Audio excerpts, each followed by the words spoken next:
నమస్తే అండి. శ్రీ గురుభ్యో నమః. మహాగణాధిపతయే నమః. శ్రీమాత్రే నమః. ఈరోజు మనము ద్వాదశ రాశుల వాళ్ళకి డిసెంబర్ 2025 రాశి ఫలాలు ఎలా ఉండబోతున్నాయో తెలుసుకునే ప్రయత్నం చేద్దాము. కానీ దానికంటే ముందు డిసెంబర్‌లో గ్రహ గోచారం ఎలా ఉంది? ఏ గ్రహం ఎప్పుడు ట్రాన్సిట్ అవుతుంది? ఏ రాశిలోకి ట్రాన్సిట్ అవుతుంది? అనే ఒక ఇన్ఫర్మేషన్ గ్యాదర్ చేసుకుందామండి. మొదటగా మనము రవి గ్రహం గనక చూసుకున్నట్లయితే రవి డిసెంబర్ 1 తారీఖు నుంచి 15 తారీఖు వరకు కూడా వృశ్చిక రాశిలో సంచారం జరగడము. దాని తర్వాత నెలాఖరి వరకు అంటే 31 తారీఖు వరకు కూడా మనకి ధనుసు రాశిలో సంచారం జరగడం అనేది కనిపిస్తుంది. చంద్రుడు ఎలాగో మనకి 2.5 రోజులకి రాశి మారుతూ ఉంటారు కాబట్టి చంద్రుడి పరిజ్ఞానం మనకు అంతగా తీసుకోము మేజర్ ట్రాన్సిట్స్ కి సంబంధించి. సో కుజుడు కనుక చూసుకున్నట్లయితే డిసెంబర్ 7 తారీఖున ధనుసు రాశిలోకి సంచారము. దానికంటే ముందు మొదటి 6 రోజులు కూడా వృశ్చిక రాశిలో సంచారము. రవి కుజుల యొక్క కలయిక మొదటి 6 రోజుల వరకు కూడా ఉంటుంది వృశ్చిక రాశిలో. తర్వాత డిసెంబర్ 7 తారీఖు నుంచి డిసెంబర్ 31 వరకు కూడా కుజుడు ధనుసు రాశిలో సంచారం జరగడం అనేది కనిపిస్తుంది. గురు గ్రహం చూసుకున్నట్లయితే వక్రిగతిలో ఉండి ఫస్ట్ 5 డేస్ అంటే 1 తారీఖు నుంచి 5 తారీఖు వరకు కూడా గురువు మనకి కర్కాటక రాశిలో సంచారం జరిగి వక్రిగతిలో మనకి మిథున రాశిలోకి ఎంటర్ అవ్వడం అనేది కనిపిస్తుంది అనమాట. అండ్ మనము చాలా ఎపిసోడ్స్ లో ఇది వరకు కూడా చెప్పుకున్నాము గురువు మనకి ఈ సంవత్సరం అతిచారి లో ఉంటారు ట్రాన్సిట్ లో అని, అంటే ఫాస్ట్ మూవ్మెంట్ ఉంటుంది. సో మిథున రాశిలో సంచారం జరుగుతుంది అనమాట 5 తారీఖు నుంచి నెలాఖరి వరకు కూడా. శనిని చూసుకున్నట్లయితే మీనరాశిలో సంచారము పూర్వభాద్ర నక్షత్రంలో నుంచి సంచారం జరుగుతుంది. రాహు చూసుకున్నట్లయితే గనక కుంభరాశిలో శతభిష నక్షత్రంలో సంచారము, కేతు పూర్వ ఫాల్గుని నక్షత్రంలో సింహరాశిలో సంచారం జరగడము. అండ్ బుధుడి కనుక చూసుకున్నట్లయితే మొదటి 16 రోజులు కూడా మనకి వృశ్చిక రాశిలో సంచారము, తర్వాత ధనుసు రాశిలోకి సంచారం అనేది కనిపిస్తుంది. అండ్ శుక్రుడు గనక చూసుకున్నట్లయితే మొదటి 20 రోజులు కూడా మనకి వృశ్చిక రాశిలో సంచారము, దాని తర్వాత ధనుసు రాశిలోకి సంచారం జరుగుతుంది. సో ఇలాంటి గ్రహగతులని మనం గనక పరిశీలించినట్లయితే ఎక్కువ మనకి ధనుసు రాశి వృశ్చిక రాశి యాక్టివేషన్ అనేది కనిపిస్తుంది.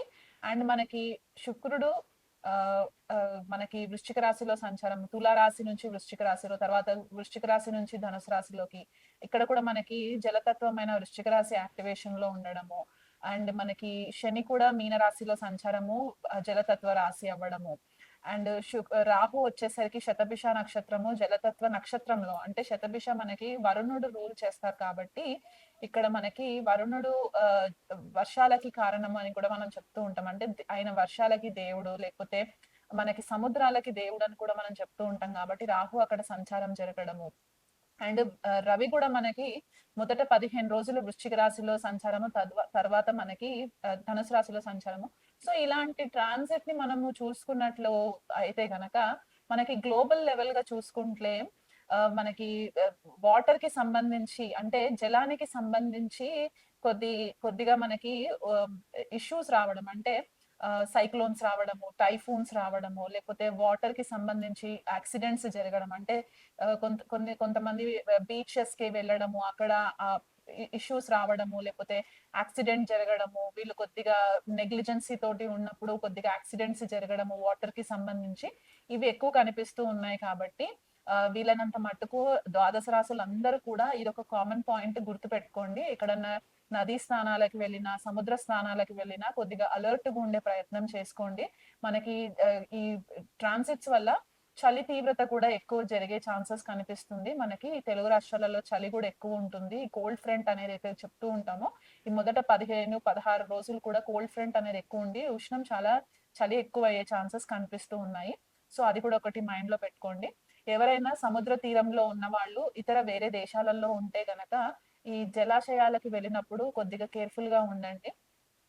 ఎలాంటి వాటర్ స్పోర్ట్స్ కి చేసుకున్నా కూడా కొంచెం కేర్ఫుల్ గా ఉండి ప్రికాషన్స్ తీసుకోండి. అండ్ ఇమోషన్స్ పైన డెసిషన్స్ తీసుకోకండి. ద్వాదశ రాశుల వాళ్ళకి అందరికీ కూడా ఇది ఒక కామన్ పాయింట్ అన్నమాట. ఎటువంటి డెసిషన్స్ లైఫ్ కి సంబంధించి మేజర్ ఈవెంట్స్ కి సంబంధించి డెసిషన్స్ మీరు ఏవైతే తీసుకుంటారో అవి ఇమోషన్స్ మీద తీసుకున్నట్లయితే గనక మీకు చాలా మట్టుకు నష్టపోయే ఛాన్సెస్ కనిపిస్తున్నాయి. కాబట్టి కొద్దిగా లాజికల్‌గా, ప్రాక్టికల్‌గా ఆలోచించి మీరు డెసిషన్స్ తీసుకునే ప్రయత్నం చేసుకోండి. అండ్ ఇండివిడ్యువల్‌గా ఏ రాశి వాళ్ళకి ఎలాంటి రిజల్ట్స్ ఉండబోతున్నాయి అనేది నేను మీకు వివరిస్తాను. వృషభ రాశి వాళ్ళకి డిసెంబర్ నెలంతా కూడా ఎలా ఉండబోతుందో తెలుసుకుందామండి. వృషభ రాశి వాళ్ళకి కుటుంబంలో కొద్దిపాటిగా చికాకులు కనిపిస్తున్నాయి. ఎందువల్ల అంటే చతుర్థ స్థానంలో కేతు సంచారం జరుగుతుంది. అండ్ వక్రగతిలో ఉన్న గురువు ద్వితీయ స్థానంలో సంచారం జరుగుతుంది కాబట్టి గృహ వాతావరణంలో కొద్దిపాటిగా చికాకులు అనేవి కనిపిస్తున్నాయి. కాబట్టి మీరు వీలైనంత మట్టుకు సంయమనం పాటించి ఎదుటి వాళ్ళని నొప్పించేలాంటి మాటలు మాట్లాడకుండా ఉన్నట్లయితే గనక ఈ నెలంతా కూడా కొద్దిగా బాగుంటుంది. శుభకార్యాలకి కొద్దిపాటిగా డబ్బు ఖర్చు అయ్యే పరిస్థితి కనిపిస్తుంది. భార్యాభర్తల మధ్య మంచి సఖ్యత ఏర్పడడానికి కూడా ఛాన్సెస్ కనిపిస్తున్నాయి ఈ నెలంతా కూడా వృషభ రాశి వాళ్ళకి. ఇదివరకు ఏవైనా ఇబ్బందులు ఉండుంటే గనక ఎప్పుడైతే శుక్రుడు నీచలో ఉన్నప్పుడు దాని వల్ల మీకు ఇద్దరి మధ్యలో కొద్దిపాటిగా డిస్టర్బెన్సెస్ వచ్చుంటే కనుక ఈ డిస్టర్బెన్సెస్ అంతా కూడా ఈ నెలంతా క్లియర్ అయిపోతుంది. సప్తమ స్థానంలో రవి కుజుల కలయిక, దాని తర్వాత మళ్ళీ అష్టమ స్థానంలో సంచారం జరగడము, ఇవన్నీ కూడా మనకి కొద్దిపాటిగా విసిబిలిటీ అనేది ఎక్కువ జరిగే ఛాన్సెస్ కనిపిస్తుంది. అంటే మీకు ఒకవేళ ఉద్యోగరీత్యా మీరు ఇప్పటి వరకు ప్రమోషన్స్ లేకుండా ఆగిపోయి ఉన్నా, లేకపోతే మేనేజర్స్ దగ్గర నుంచి మీకు ప్రాపర్ సపోర్ట్ రాకపోయి ఉంటే కనుక ఇప్పుడు మీకు కొద్దిపాటిగా విసిబిలిటీ అనేది పెరుగుతుంది. అంటే మిమ్మల్ని గుర్తించడానికి, మీ మీ యొక్క ఎఫర్ట్స్ ని గుర్తుపెట్టుకోవడానికి, గుర్తించడానికి మంచి రిజల్ట్ కనిపిస్తుంది అనమాట ఈ నెలంతా కూడా. తండ్రితోటి వీలైనంత మట్టుకు రెస్పెక్ట్‌ఫుల్ గా మాట్లాడే ప్రయత్నం చేసుకోండి. వారిని గౌరవించండి.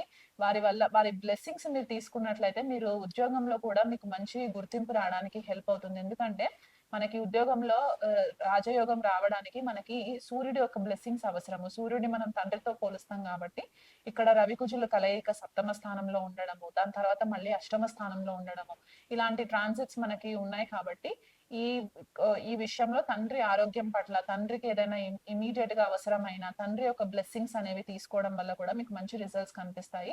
అప్పుడప్పుడు మీకు కొద్దిపాటిగా కోపం ఎక్కువ వచ్చే ఛాన్సెస్ కనిపిస్తున్నాయి కాబట్టి ఆ కోపంని గనక మీరు కొద్దిపాటిగా కంట్రోల్ చేసుకొని మీరు ఏదైతే అచీవ్ చేయాలనుకుంటున్నారో దాన్ని ఒక ప్రాపర్ ప్లానింగ్ మీరు పెట్టుకున్నట్లయితే గనక అది కూడా మీకు ఫేవరబుల్ గా ఉండే ఛాన్సెస్ కనిపిస్తున్నాయి.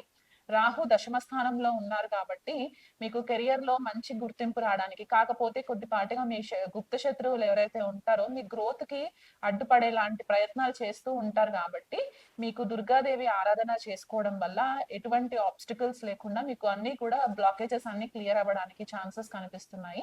లాభస్థానంలో శని సంచారము మీకు ఇప్పుడు డైరెక్ట్ అయిన శని ఉంటుంది కాబట్టి ఆ శని నుంచి కూడా మీకు మంచి ఫేవరబుల్ రిజల్ట్స్ రావడానికి కూడా పాసిబిలిటీస్ కనిపిస్తున్నాయి. సో వీలైనంత మట్టుకు శని యొక్క బ్లెస్సింగ్స్ కూడా ఉన్నాయి, రాహు బ్లెస్సింగ్స్ ఉన్నాయి కాబట్టి మీరు కెరియర్ ఫ్రంట్ లో గనక ఎక్కువ ఫోకస్ చేసి మీ ప్రమోషన్స్ కోసం గనక మీరు పాకులాడినట్లయితే గనక మీకు ఈ నెలంతా కూడా ఫేవరబుల్ గానే ఉంటుంది.